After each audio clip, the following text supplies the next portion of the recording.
A few things really surprised me about working in Tokyo. Some of them were exactly what I expected, but others were completely different. I started working in Tokyo about a year ago, and some details you only notice once you're actually living here. So I thought I'd just take you through a normal day and share some of the things that stood out to me. One of the first things is the mornings. During rush hours, the trains are packed, like really packed. Packed to the degree that there is train station staff helping to push people into the trains for the doors to close. But what surprised me most is how quiet everything is. No one's talking, no phone calls, it's just silent. Just opening my jacket zipper feels like being too loud already. This is especially true during the mornings. Evenings tend to be a bit livelier. Where I'm from, even a half-full train would be louder than this. Or rather, people would not feel bad if they want to talk with someone or take a call or something. But here, even when you're standing shoulder to shoulder with people, everyone just kind of keeps to themselves. It feels super structured, almost like everybody knows exactly how they're supposed to behave. And then once you arrive at work, the atmosphere shifts again. There's this sense of politeness that's hard to explain at first, but people greet each other in a very formal way and everything feels super intentional.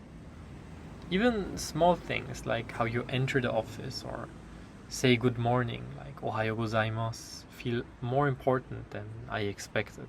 One thing that really surprised me was actually the opposite of what I expected. Before starting, I heard a lot about how strict work culture in Japan can be, like very structured, very formal, and not much flexibility. So I kind of went in expecting that, but the company that I started working at was actually pretty different. It's a lot more relaxed than I thought it would be.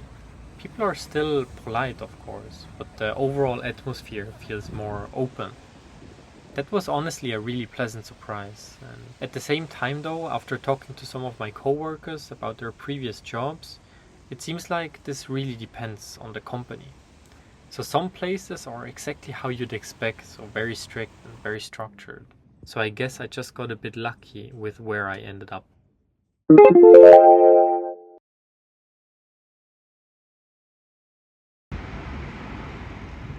Lunch is another interesting part of the day. It's usually pretty short and people don't always make a big thing out of it. Sometimes it's just grabbing something quick from a convenience store and eating at your desk. That was definitely something I didn't expect. I thought lunch would be a bit more social, I guess, because that's the only time of the day for most people to exchange and socialize with others.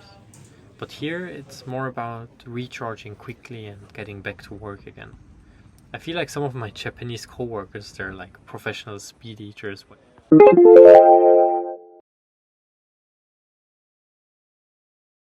In the afternoon, I usually have a lot of meetings. Some of them are online and some of them in person.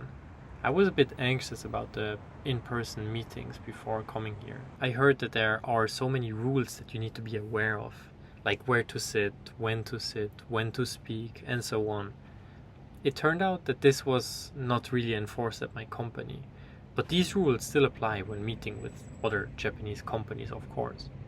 So one easy rule to remember here is that the highest ranking person usually sits the furthest away from the door. So when meeting a customer, the customer's boss sits the furthest away from the door, while your company employees sit closer to the door. So you always got to be careful about these kind of things. There are many rules to follow as well.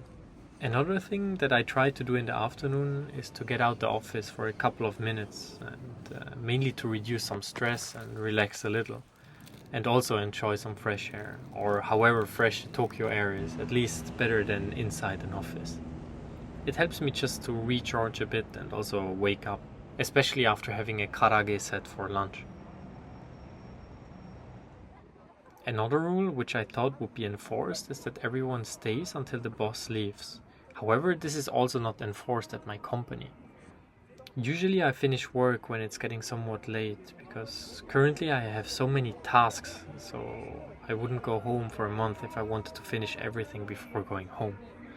But once I am done, I'm rushing home. Another thing that surprised me is about traffic lights for pedestrians. You can have the shortest crossing, but some Japanese people still wait until the light turns green. I think this is more of a Tokyo thing though. Getting further outside, people tend to care less. I think the absolute craziest that I saw was someone crossing a 6-lane road in Hokkaido on a red light. I guess you wouldn't see that in Tokyo at any time. So I think what surprised me the most isn't just one specific thing, but it's how everything fits together. The structure, the pace, the small social rules. At first it feels very different, but after a while you start to understand the rhythm of it and get used to it. Another thing is that you're starting with habits that you don't even notice you're doing, so maybe I'll make a video about this next. Thank you all for watching, and please let me know what you think about these voiceover style videos. Max Kundes out. Thank you.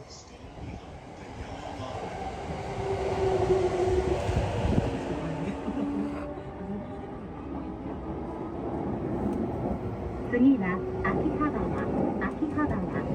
お出口は右側です。The next station is 秋葉原 J28. The doors on the right side will open.